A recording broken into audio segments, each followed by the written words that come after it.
It gives me great pleasure to welcome you to this evening's program on a very unusual subject, to say the least. Scripophily is the hobby of collecting bonds and share certificates of historical or aesthetical value. Many of us have an old leather box or trunk lying somewhere in the attic belonging to our fathers, grandfathers, which when we do open the treasure row, we find some old shares in them belonging to companies in the 1970s or 1980s. But what we are going to hear today would be about shares well before independence. Sayeed Cassim, our own scriptophilist, will share with us his passion and knowledge on this subject. We will be happy to support anybody who wishes to start this new hobby. Thank you, Kassim, for addressing us today. Mr. Amarnath, the CEO and MD of Paterson and Company, will engage Mr. Kassim in a conversation that is bound to be fascinating. Mr. Amarnath joined Paterson and Company in 1987. He was the former president of the Madras Stock Exchange. He is also a member of the various committees of both the NSE and the BSE. He is also a buff on Madras history. Paterson and Company has a long history as well. The company was started in 1892 as Todd and Company, the first stockbroking firm in South India. This was taken over by Mr. R.C. Paterson in 1935 and renamed as Paterson and Company. Thereafter, in 1937, Paterson and Company became the founder of the Madras Stock Exchange. Most of us have dematted shares. Today's event will give us an history of how all this started well over a century back. Please sit back and enjoy this evening today. The format of this evening is Mr. Amarnath will talk to us about the hobby as well as some shares, and then we will have a presentation by Kassim.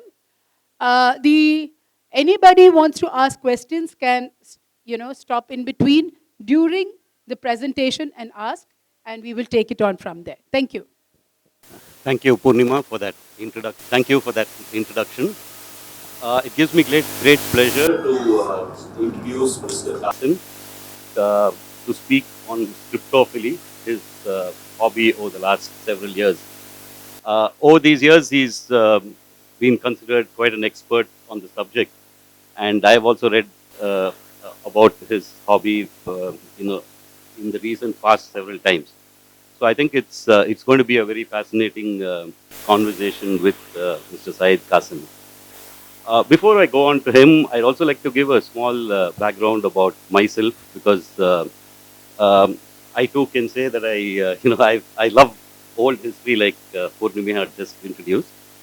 And I joined Paterson and Company in 1987 because I was really interested in shares in those days. I mean, it was not that I had needed to find that particular job, but I chose to get into stockbroking.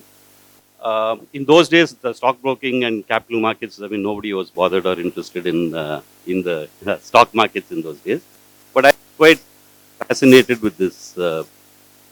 Used to read about the U.S. industrialists, about R. Andrew Carnegie, the railroad companies, J.P. Morgan and banking, Jean Paul Getty, and also about Jesse Livermore, who was a big stock operator in those days. I mean, his book, The Reminiscences of a Stock Operator, is even today on bestseller lists right now. So, coming to this subject, the joint stock companies, I think, were first formed in the early 1600s.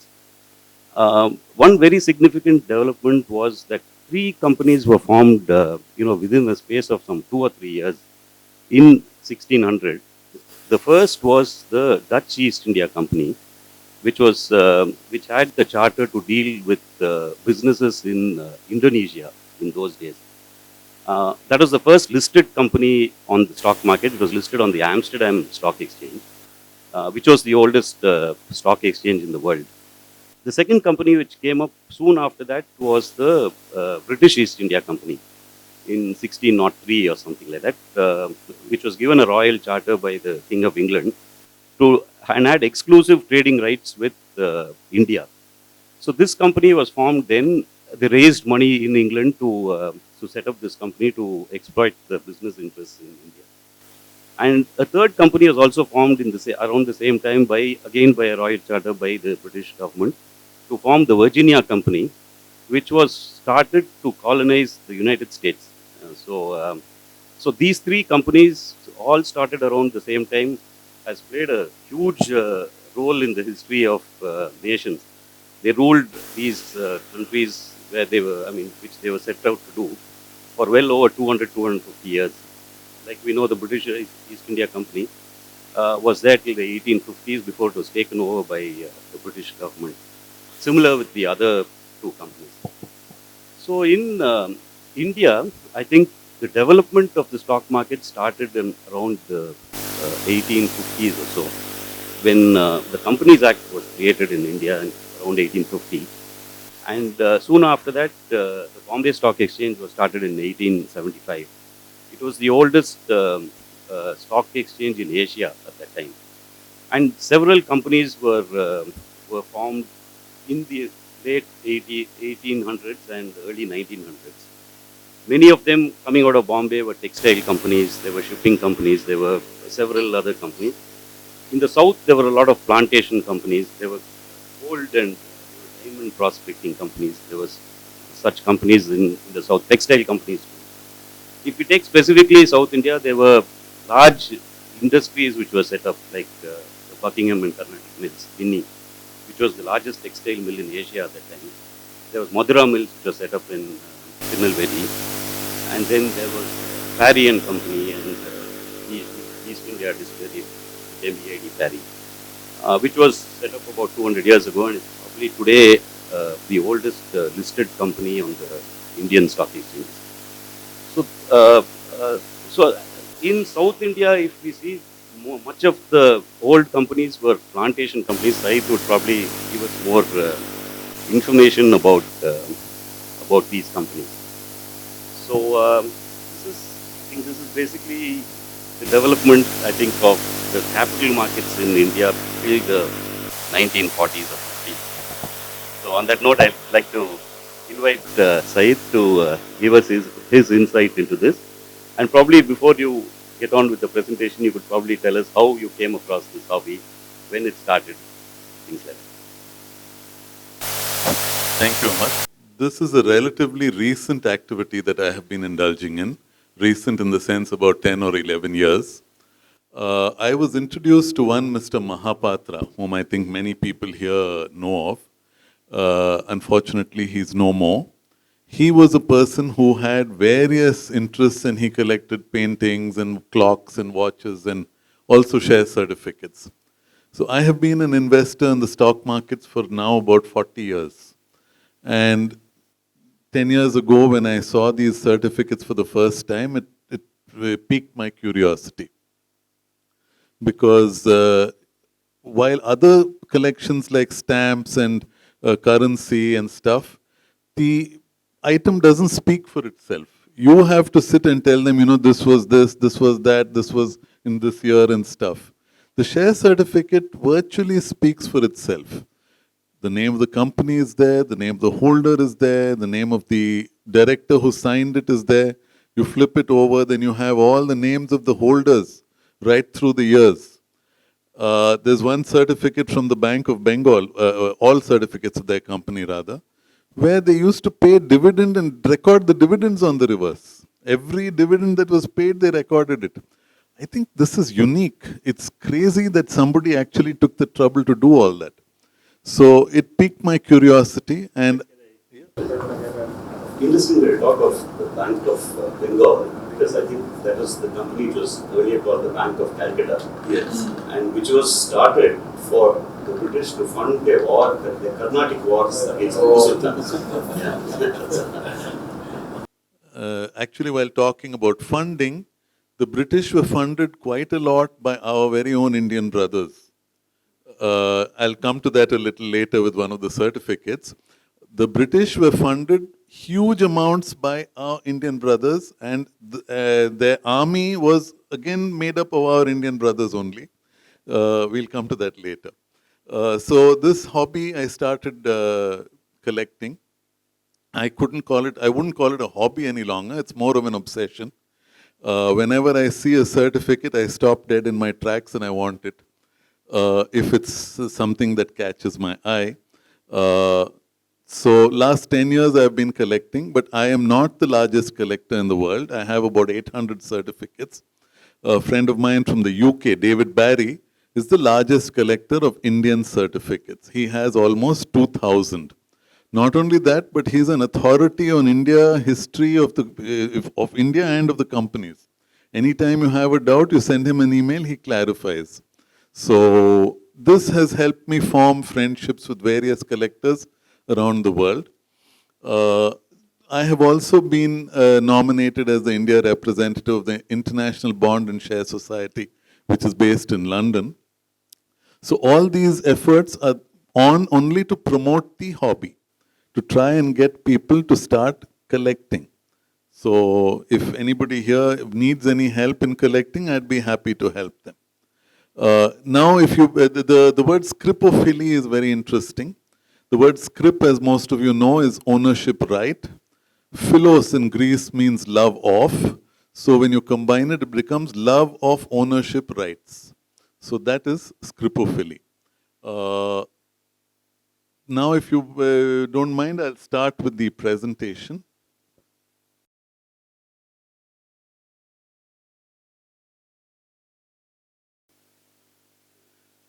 This is a certificate of the famous East India Company.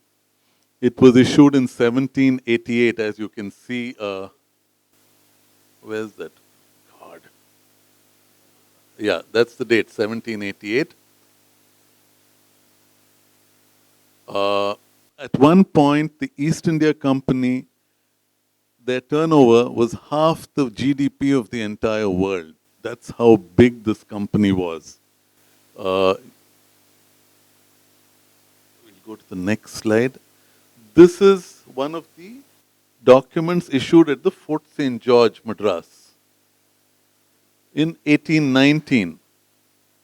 This is a document where the interest payable on the Bengal loan is being guaranteed by the British East India Company to one Mr. Chokappa Chetty.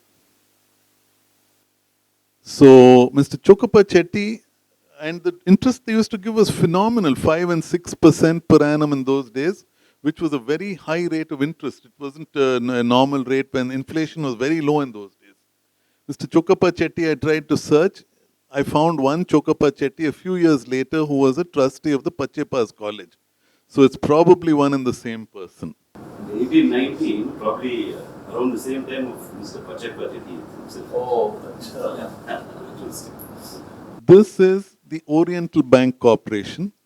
The British government also got a little worried with the strength of the East India Company. So they promoted the Oriental Bank Corporation to give competition to the British East India Company. But unfortunately, the Oriental Bank also was on the verge of bankruptcy. So they formed one more company called the New Oriental Bank Corporation. This took over the assets and liabilities and the running business of the Oriental Bank. But unfortunately, this also went bankrupt and went away in 1892 or something.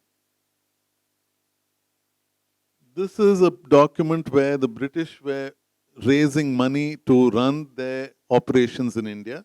So this is from 1861, sorry. This is from 1861. So there were, various methods they used to raise money. This is the Bank of Bengal that I mentioned. These are virtually available in plenty even today, the old certificates. But still they are beautiful. Even 3 or 4 days ago, I purchased one more because it was just too beautiful. If you see the calligraphy, so beautifully written, see the way the names are written. I haven't taken a photo of the reverse, but if you see the reverse, the date of issue is mentioned. The date of issue is not mentioned in the front. And all the dividends paid up to a certain point in time are recorded on the reverse. They also had some very good watermarks. They also had some good embossed seals, which may not be visible right now on this. In fact, the Bank of Bengal, Bank of Madras, and another four. Bank of Bombay, three banks. They were formed, they were merged to form the Imperial Bank of India. So this is the Imperial Bank of India. This is a combination of three banks, the Bank of Madras, Bank of Bengal, and the Bank of Bombay. This became, this took over the role also of the Reserve Bank in those days. It functioned as a bank and as the Reserve Bank. This is a very interesting certificate because the value is about 30,000 rupees in 1920. We did a rough calculation and came to about $1.5 billion in today's value. If you see land prices in 1920 and how much that land is worth today. We calculated land value in Guindy. We found out how much it was in 1920 and we just did a rough calculation on back of the envelope calculation. The other interesting thing was this was purchased by various Parsi people all in joint ownership. And if you see at any given point of time, the 3 or 4 knights of the Garter, where they were knighted as Sir so and so. If you can expand on the names of the people, it will help. It starts with Sir, I can't see from here, Jamshid something Nariman, probably after whom Nariman Point is. Then Dorab something Nariman, Bomanji Nawasarji.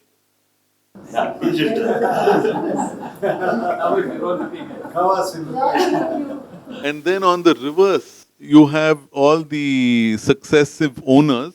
Again, there are a lot of Knights of the Garter there as well. The Imperial Bank of India later became the State Bank of India. And in 1934 or 35, the Reserve Bank was set up. This is a certificate of the Reserve Bank of India. They had 4 registers. Oh, sorry. One was the Rangoon register. They had a Madras register, a Bombay register, and a Calcutta register. 4 registers they had. And again, you can see the calligraphy, so neatly written the names are. And the Reserve Bank of India was privately owned at that time. It was not a government bank, but it carried out the functions of a Reserve Bank with foreign trade and stuff. This is a certificate of the Indian Bank. The Chettiar community was always at the forefront in the stock markets, whether raising money, setting up joint stock companies, or investing their money. You will find various companies from across India having a Chettiar holder. And I think that's due credit to them that they actually were outgoing to that extent. The Indian Bank was started because of the collapse of the Arbitron Bank in Chennai. That was a very big banking default in those days. This became the Indian Overseas? No, Indian Overseas is different. That was also a Chettiar company. That was by MCT Muttaya Chettiar. I don't know who set up this. This is a share certificate of the Telegraph to India company. Now I have put it here just to show you that way back in 1862, they already had telegrams, going from across the oceans. They had ships that laid the cables. I don't know how they managed it with the technology and stuff they had in those days. You see one of these shares, it blows your brains, to see that they've done all this. The other very beautiful thing here is the way the date is written. The first day of March in the year of our Lord, 1862. The year of our Lord. I mean, it's so beautiful just to see this. There are some way they say in the year of Christ. Various ways. This is Spencer and Company. I've added this just out of interest for Madras. There's nothing spectacular about the certificate, at least nothing that I could make out. This is the Madras Irrigation and Canal Company. This was responsible for creating the Buckingham Canal, which you all know now. So, some of these people did some amazing work. I think this was one of them, where that Buckingham Canal was a fantastic achievement. This is Madras Presidency diamond fields. The top part for some reason isn't visible. No, Madras didn't have any diamonds, but Golconda had a lot of diamonds. And there were a lot of diamond prospecting companies that were set up in India. Some of them, they genuinely felt that they'll make money. Some of them undoubtedly were a scam, where people sitting in the UK set up a company, collected money, and disappeared.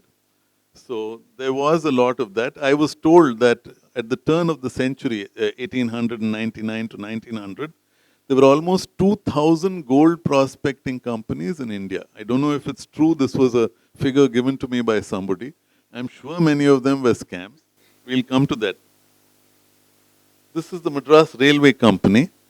You can see that the value is in pound sterling. That's because this company was headquartered in the UK, in London, but it was set up to exploit business interests in India. Here again, they have the same way of writing in the year of our Lord. So these are some of the very early railway shares anywhere in the world. India was at the forefront in railways and tramways as compared to any other country. Because the British also were pushing, it was a large country and they could exploit and make some profit for themselves. This is the South Indian Railway. If you see, this logo is still there on the Egmore station. If you drive on the road and you see up, this logo is still there. And it used to be South Indian Railway. Now they've just painted over the I, so it's SR, but earlier it was SIR. You can see that if you drive to Egmore. This is the Indian Tramway Company. I would say one of the very early tramway companies anywhere in the world, 1862. So this was actually, there was a company called the Carnatic Tramways that was formed, probably by the Nawab of Carnatic, and then that was taken over by the Indian Tramway Company. This is the Bombay Electric Supply and Tramways, again in the same line of business. Today I think it's called BSES. Is it still listed on the stock market? Should be.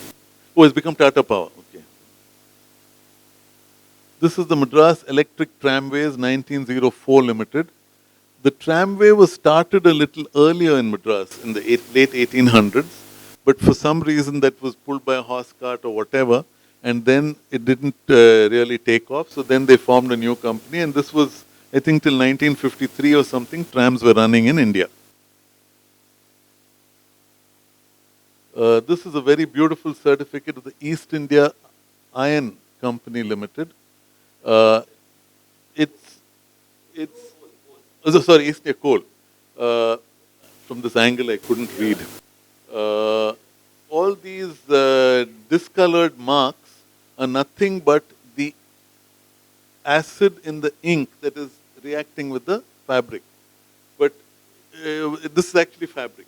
This is on linen, silk, something like that. This certificate, it's a very special certificate.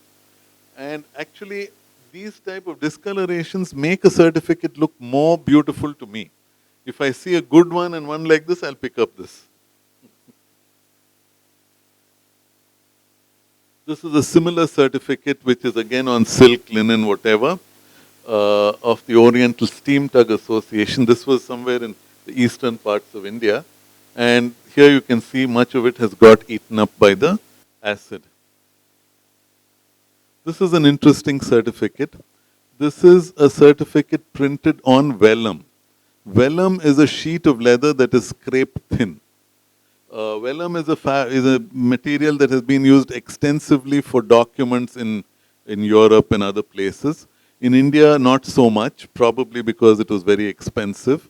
But this is the only certificate that we know of in India printed on vellum.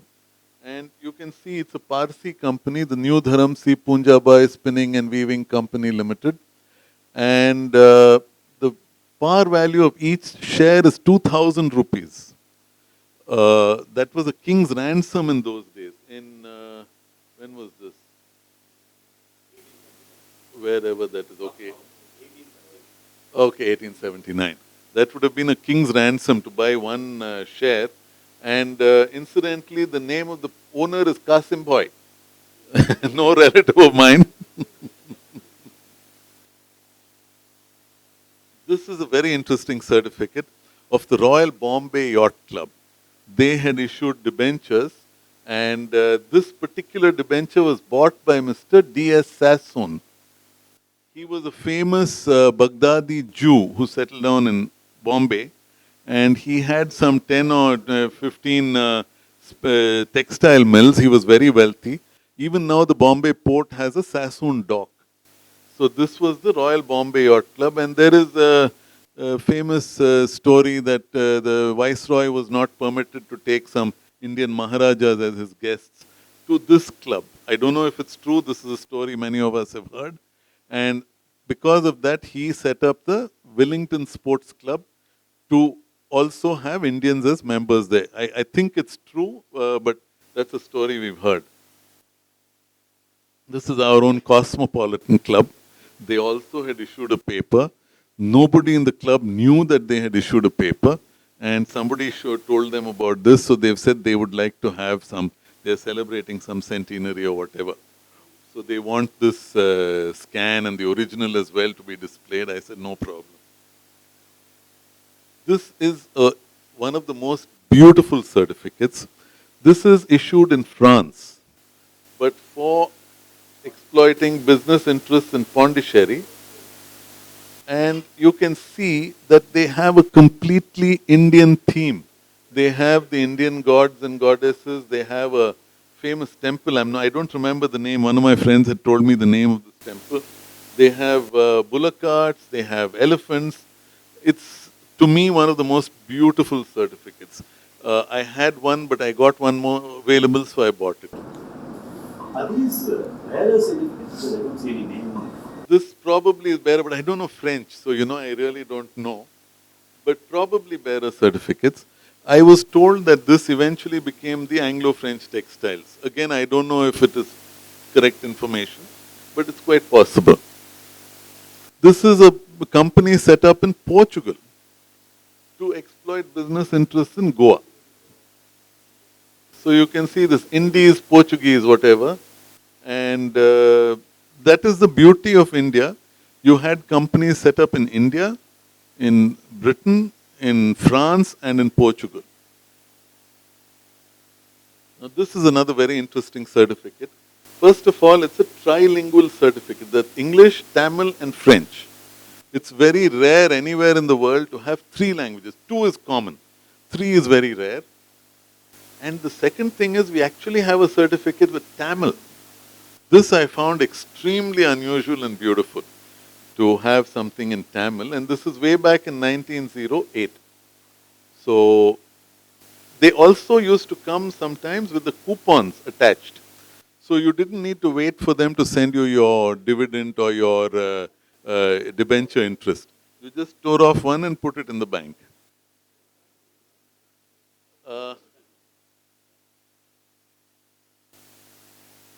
It's £5. 85. That's approximately. 85,000 pounds was the capital. This is a share warrant to bearer. Amar, what you asked is a share warrant to bearer. Can we zoom out? Yeah. This is another very interesting certificate issued in Urdu. Now, this is OS rupees. The Hyderabad Nizam had his Usmani Sikka. So this is Usmani Sikka. This is not the traditional rupees as we know. They insisted on issuing it in Usmani Sikka. It's issued in Urdu, and their year used to be the Fasli year, which is the year when the Prophet Muhammad fled from Mecca to Medina. That is the start of the Islamic calendar. So there, this is an unissued certificate. It has not been issued to anybody. But the dates they follow is the Islamic Fasli. I have no idea. There's no issue date, no? As a matter of fact, I can go further and tell you, urban land tax collection in Tamil Nadu, till today, they still go by firstly. They will not tell you this year. If you ever have an opportunity, visit the urban land tax office. They charge the tax based on firstly, which is the Islamic calendar. Then somebody told me, no, it was the Mughals who brought about that rule, so it's continuing. I have no idea if that is the reason. This is a certificate in Gujarati. Now, this is another beauty of India. You had certificates in English, French, Portuguese, Hindi, Gujarati, Urdu, Marathi, Bengali, Tamil. It's amazing that one country has so much diversity. Now I come to the gold mining companies. We saw that a textile company had each share of 2,000 rupees. Now gold should be better, but it's only one share of 1 rupee each. Now this I found a little odd, and then I kept seeing more and more, and I found certificates almost identical, virtually like a copy paste. They had a similar date, even the same person signing. Almost 7-8 companies, all of them with 1 rupee per share. So I presumed that this must be a scam. That, they were keeping it at 1 rupee, so the poor natives would run and invest. And, they set up more and more companies. This is again similar. If you see the signature, it's the same guy who signed. And again, 1 rupee each. Even the printer is the same. Everything is the same. Yeah. No, but one thing, see these, the ones who are signing below, they are the managing agents. So the managing agent would be a managing agent for many companies, like Pierce Leslie was managing agent of many plantation companies in South India. And also interesting thing is that though those people will be managing agents, they're all partnership firms. And they sign in the name of the partnership firm. They don't sign their own name. I'll show one of them later. I'll show one. I have one of them, yeah. So, I could be wrong, but I think these were a bit of a scam. If you see the paid up capital also, it will be similar, See, 12 lakhs and 12,000 rupees. 4 lakhs and 4,000 rupees. There's a lot of similarities. Maybe managing agent, but if you see, maybe the guy owning it would have been the same for all of them. One more, similar. 12 lakhs and 12,000 rupees. Here the signatory is different, but there's too much in common, and everybody is only issuing it 1 rupee each. Now this I definitely object to maybe 100 and odd years later. Why only 1 rupee? Then we had airline stocks. India was fairly advanced in air travel, and companies set up for air travel. The Birlas had, the Tatas had, various groups had. So this is one of the airline stocks. Yes. This is the Indian National Airways Limited. And you can see this was issued by Govan Brothers. They probably evolved into Govan Travels, which we know, which is on Mount Road. So there's one more airways company, Airways India Limited. So I really don't know who or which group this was belonging to. This is Birla Jute. I told you this is one of the first shares, the first share I purchased. So it was signed by G.D. Birla himself. So this was I was introduced to this hobby by one Mr. Mahapatra I mentioned. And the day he made the presentation, I went home and I searched online and I found this certificate and I bought it because it had his name, his signature here. So this is one of the things, all share certificates are also popular with autograph buffs, because there could be something. I mean, I have friends abroad who say, "Oh, Rajendra Nath Mukherjee." I say, "Who is that?" They say, "Oh, you don't know." This is another very interesting company.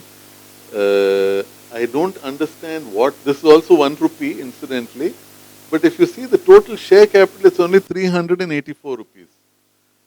What did they set it up for? What were they hoping to achieve? Defies any logic.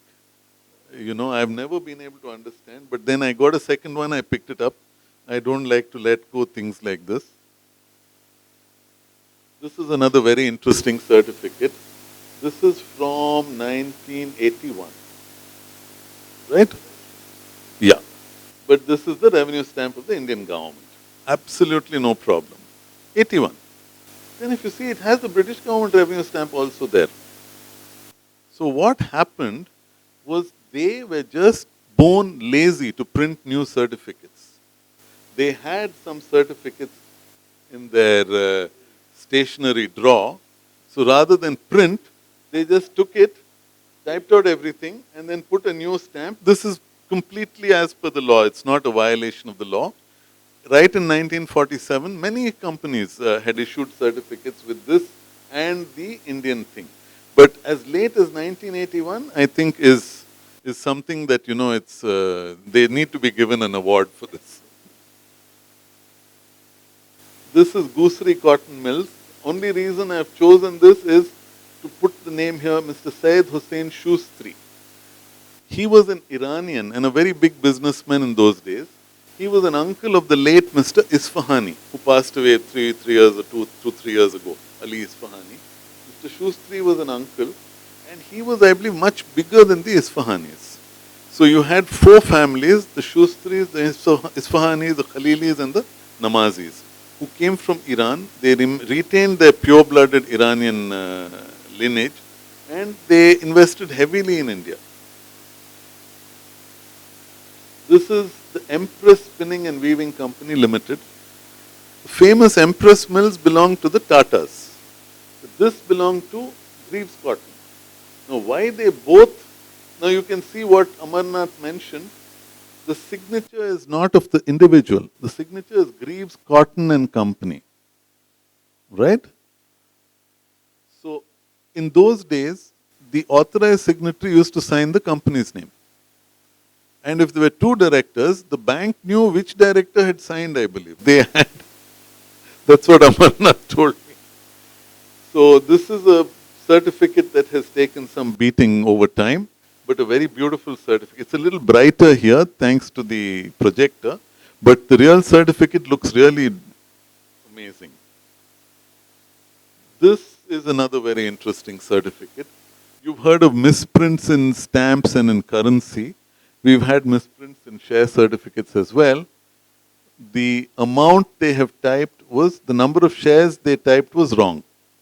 So it should have been 2184, whatever, I can't see from this angle, but they typed it wrong, they printed it wrong, and then they corrected it by hand. So,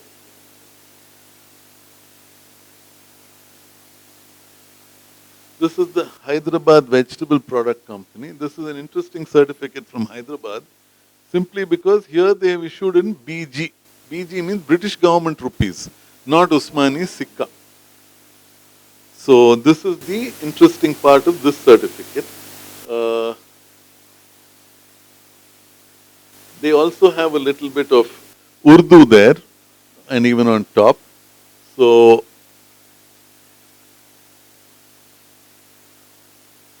this is Hindustan Motors. It's there just because I thought for an Indian company of Indian ownership, I should have something. And they made the famous ambassador cars. Yes, 1944, sorry. 1944. So it is undivided India.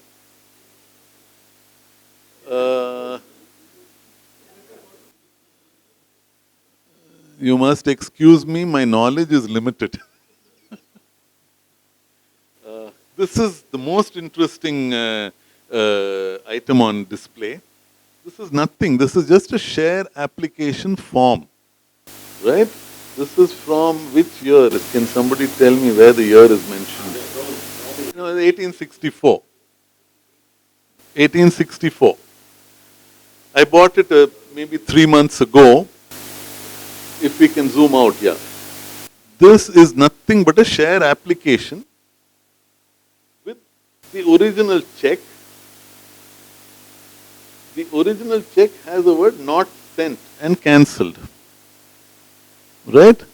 And the share application was never submitted. But somebody saved this and kept it for 100 and God knows, 57 years. The other thing is, he's investing money in this company, but he signs your obedient servant. Interesting.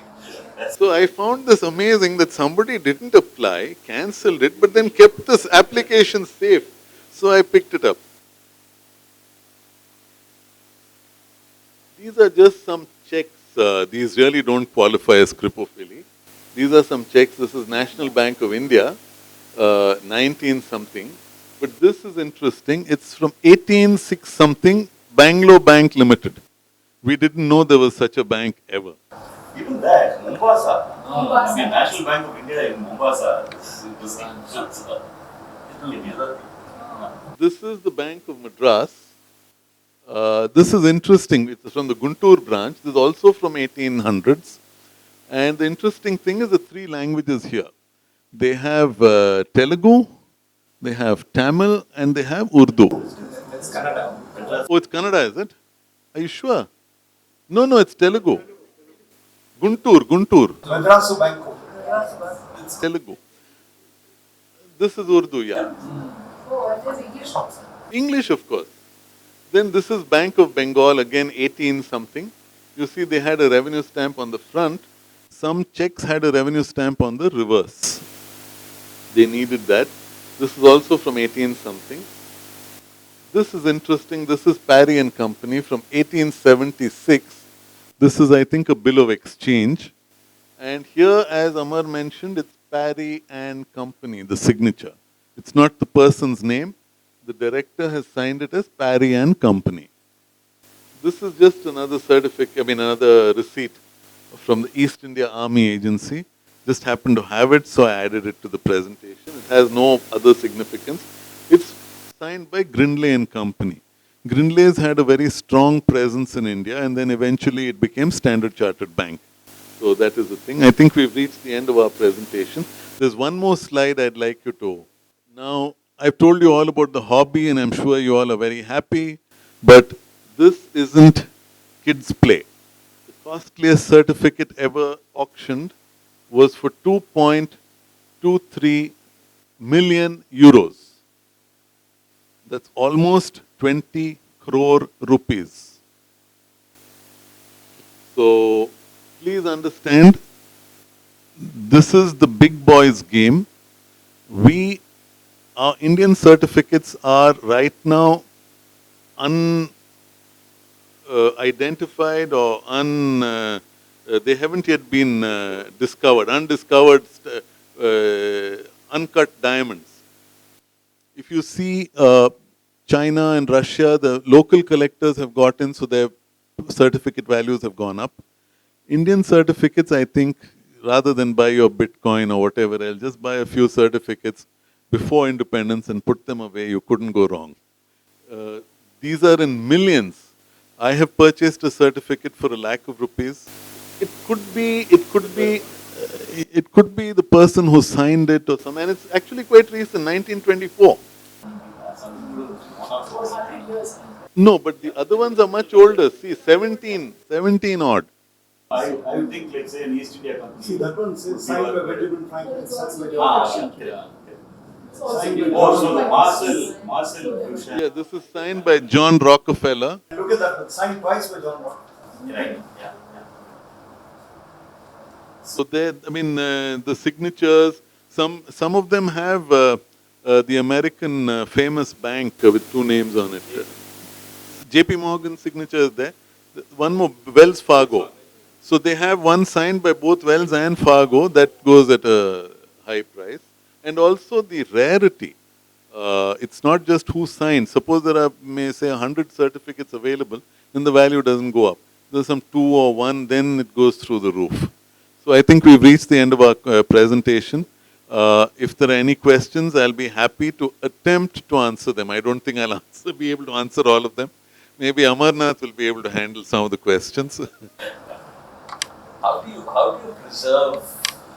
That's a big question. We presently keep them in acid-free poly pouches in a display folder, but that's not good enough because the acid in the certificate itself, being in that enclosed atmosphere, will affect the certificate. But I have imported some larger and better acid-free folders from Itoya of America. Uh, eBay India permits, I'm not eBay, Amazon India permits you to order them. They deliver it to you, duty paid already. So they deliver it to your house. So I have imported that as well on occasion. But yeah, it's a bit difficult. It's not easy because we are in a primitive stage of preservation. The question, sorry, go ahead.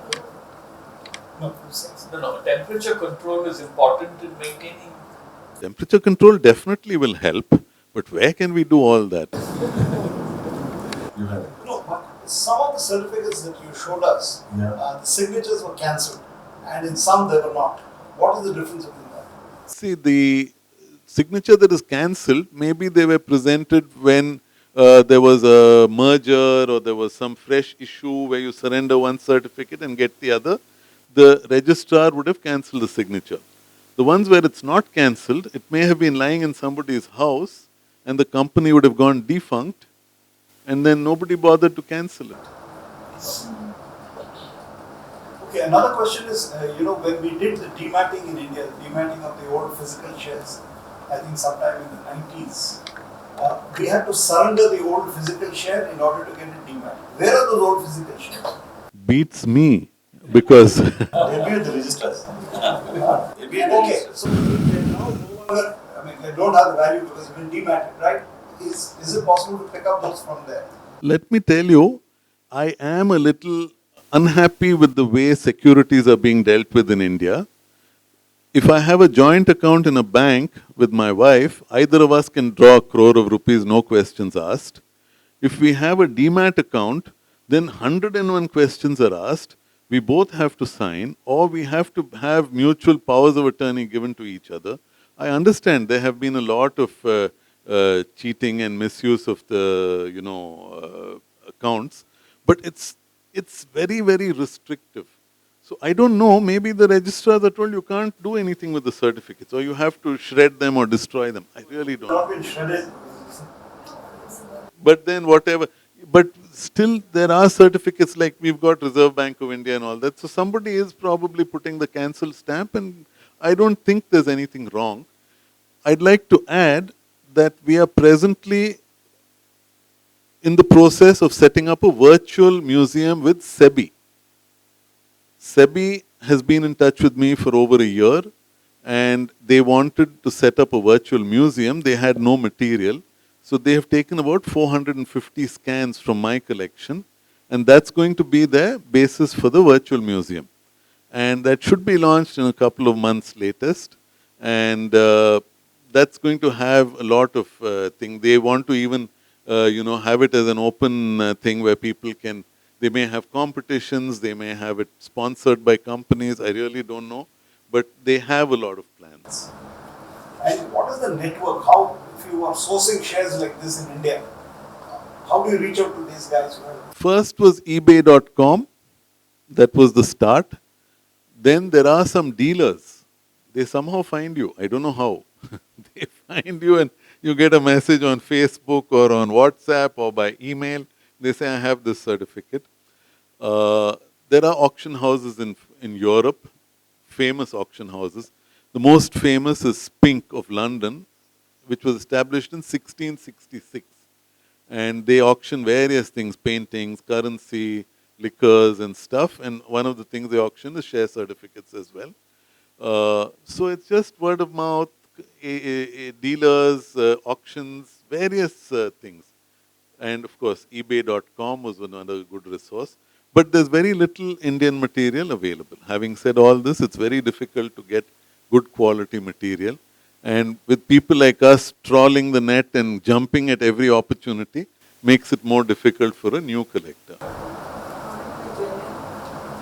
What about they are genuine? Suppose there's fraud for this. Everything I deal with is genuine. Why would somebody take the trouble to spend so much money to fake something that is going at 30 pounds? But your question is good. There's a company in America which made cars called Pierce Arrows. Pierce Arrows certificates have been faked for whatever reason. And they have been put on auction and sold also, I believe. This is something I heard. But yes, there has been some history of that also. But certificates were printed in maybe 100 or 200, maximum 1,000 or a few thousand. So faking it and doing it isn't worth people's while right now. Maybe sometime with values going up, it could happen.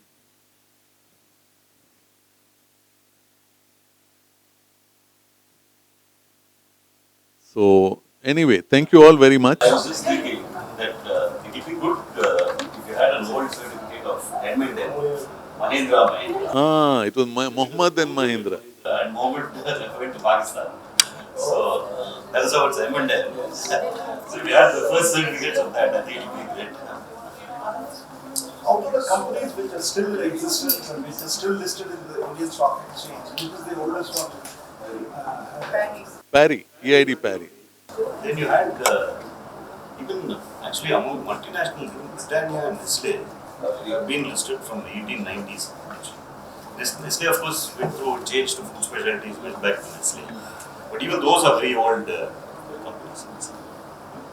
And even Indian hotels, I think when they started the Taj, they built Taj Mahal Hotel, I think they came out with a public issue for that. So it could be almost more than 100 years old. Yeah. Ladies and gentlemen, thank you so much. Mike, okay. I can hear you.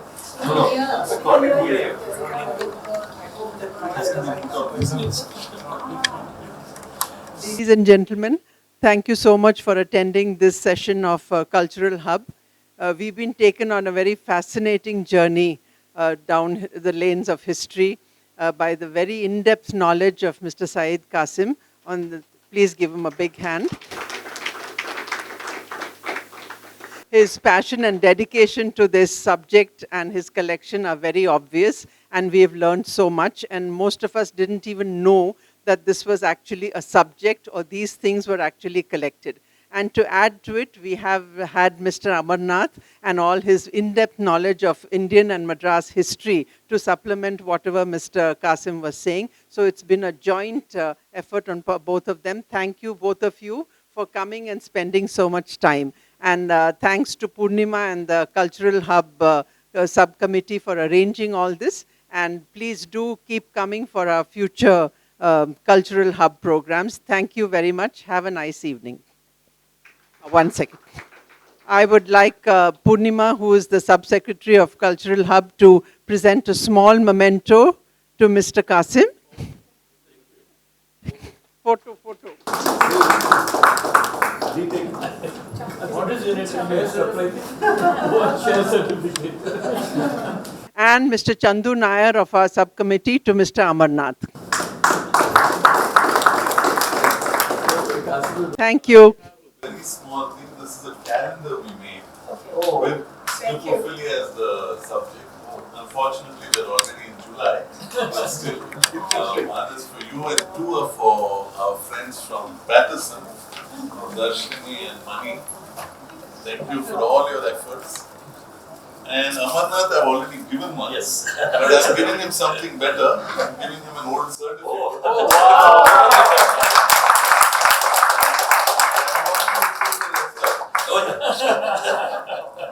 No, with the promise that you will come back and visit our treasure trove in the office. Yes. We have some old stuff.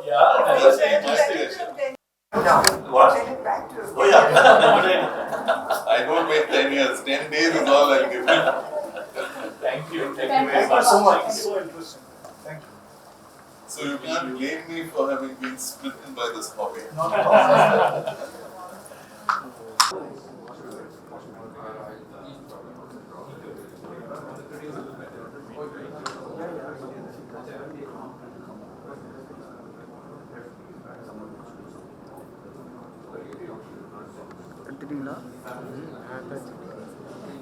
Thank you. Thank you. One of your books, otherwise we'll never get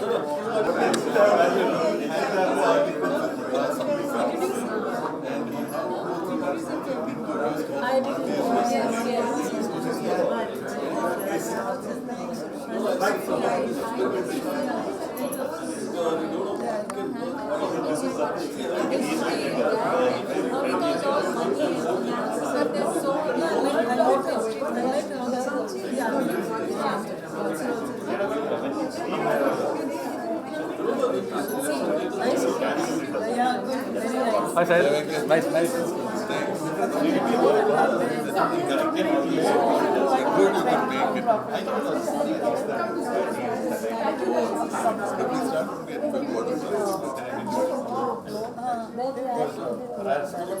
It's a very rare